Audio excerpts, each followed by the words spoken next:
ओम गणेश हर हर महादेव। भीष्म पंचक व्रत इस वर्ष कब है, कैसे करना है और उसका महत्व जो हमारे शास्त्रों में बहुत लिखा हुआ है और मैं कहूँगा कि करना ही चाहिए यह भीष्म पंचक व्रत। अब बहुत सारी जगहों पर आज से यह शुरू हुआ है देश काल के अनुसार, तो वो आप पंचांगों के अनुसार आप चल सकते हैं, लेकिन अधिकतर तिथि के अनुसार गिने हम तो एकादशी से लेकर पूर्णिमा तक का यह व्रत होता है। तो अधिकतर जगहों पर कल से अर्थात एकादशी से आरंभ होगा। फिर भी मैं कहता हूँ देश काल अनुसार आप पंचांग आप देख सकते हो।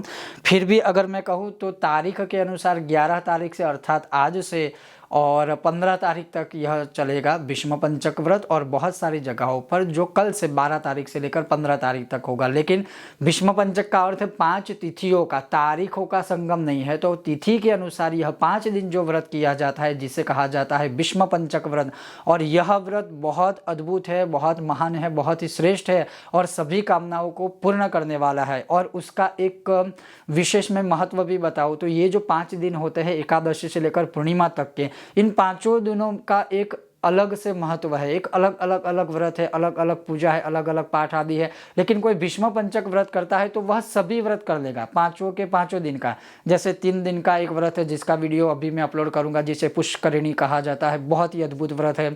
जैसे एकादशी का व्रत है, जैसे त्रयोदशी का व्रत है, जैसे पूर्णिमा का व्रत है। लेकिन जो भीष्म पंचक व्रत करेगा वो सारे व्रतों का समावेश उसमें हो जाता है। अब ये भीष्म पंचक जो व्रत है वो कैसे किया जाता है, उसका फल क्या है, वो श्रवण कीजिए।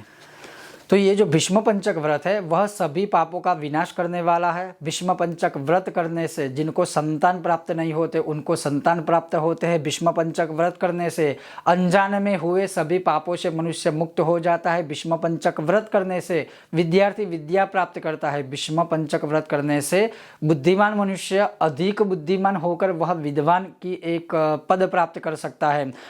भीष्म पंचक व्रत करने से पितरों को मोक्ष प्रदान होता है। भीष्म पंचक व्रत करने से जो नकारात्मक ऊर्जा होती है वह दूर रहती है, और भीष्म पंचक व्रत करने से बहुत अन्य प्रकार के लाभ होते हैं। अब जो कोई भी मनुष्य यह भीष्म पंचक व्रत करता है तो उन्हें सर्वप्रथम संकल्प लेना चाहिए पहले दिन कि यह 5 दिनों तक मैं व्रत करूंगा या व्रत करूंगी।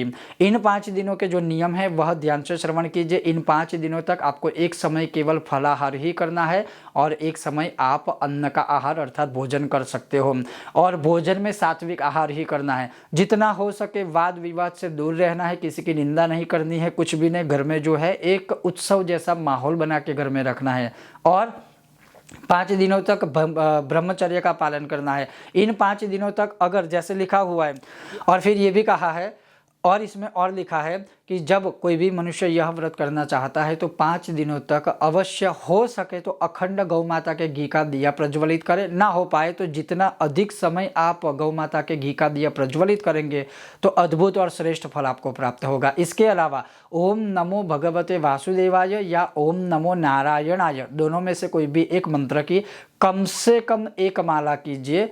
रक्त चंदन की माला से या लाल चंदन की माला से या तुलसी या रुद्राक्ष की माला से, और वह माला आपको मौन होकर, जैसे बड़े ओम नमो भगवते वासुदेवाय ऐसे चिल्ला के नहीं, मन में करनी है, मानसिक जप करना है, वह हो जाए। फिर यहाँ पर कहा है कि कोई भी मनुष्य अगर चाहे तो इन 5 दिनों में 108 बार ओम विष्णवे स्वाहा इस सहज और सरल मंत्र की 108 बार आहुति दे सकते हैं, अर्थात एक माला इसका यज्ञ भी कर सकते हैं 5 दिनों तक।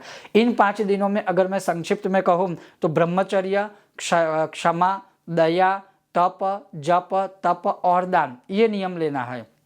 ब्रह्मचर्य का पालन करें, क्षमा भाव अधिक रखिए, दया भाव अधिक रखिए, जितना भी हो सके अपनी स्थिति के अनुसार कुछ नहीं तो कम से कम 5 दिनों तक कुछ ना कुछ दान किया कीजिए। इन 5 दिनों में अगर संभव है तो ब्राह्मण परिवार या फिर कोई गरीब को अपने घर हर रोज बुलाकर भोजन आदि करवाइए, या फिर आप अंतिम दिन में भी कर सकते हैं। तो कहने का मतलब ये है कि यह जो व्रत कोई भी इस प्रकार से करता है अवश्य उसकी कैसी भी कोई भी कामना होगी दरिद्रता से मुक्त उस मनुष्य को करके, जैसे आरंभ में मैंने कहा, वह सारे पुण्य फल का प्राप्त होता है। इसके अलावा इसका विधान जो शास्त्रों में लिखा है वो कौन सा है वह श्रवण करें। इसके अलावा इसका और एक महत्व है कि इन 5 दिनों में मंत्र दीक्षा या मंत्र शिक्षा ग्रहण करनी है तो यह अद्भुत है मंत्र गुरु दीक्षा के लिए। तो ये 5 दिनों में यह कर सकते हैं। और दूसरा ये क्या है कि जब यह बाण सैया के ऊपर जब भीष्म पितामह सोए हुए थे और जब भीष्म पितामह ने राजधर्म, मोक्ष धर्म और दान धर्म का वर्णन किया, जिसे पांडवों के साथ भगवान श्री कृष्ण ने भी सुना था, और उससे प्रसन्न होकर वासुदेव ने कहा, भीष्म तुम धन्य हो, धन्य हो, धन्य हो, तुमने धर्मों का स्वरूप अच्छी तरह से सुनाया। कार्तिक की एकादशी को तुमने जल के लिए याचना की और अर्जुन के बाण के वेग से गंगा जल प्रस्तुत किया, जिससे तुम्हारे तन, मन और प्राण संतुष्ट हुए। इसलिए आज से लेकर पूर्णिमा तक तुम्हें सब अर्घ्य दान से तृप्त करेंगे। संतुष्ट रहकर इसका भीष्म पंचक नामक व्रत होगा, जो प्रतिवर्ष किया जाएगा, और जो कोई भी मनुष्य यह व्रत करेगा उसको मैं स्वयं वरदान दूंगा, अर्थात भगवान श्री कृष्ण स्वयं वरदान देंगे।